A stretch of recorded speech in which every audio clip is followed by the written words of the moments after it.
Hot pursuit means when a law enforcement officer is so close behind the alleged criminal that he/she may continue the chase into another jurisdiction without stopping or seeking a warrant for an arrest in the other county or state.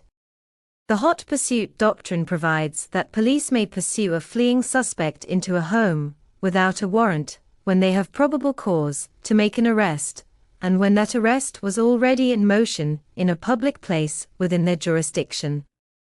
If a felony has just occurred and an officer has chased a suspect to a private residence, the officer can forcefully enter the residence to prevent imminent injury, the destruction of evidence,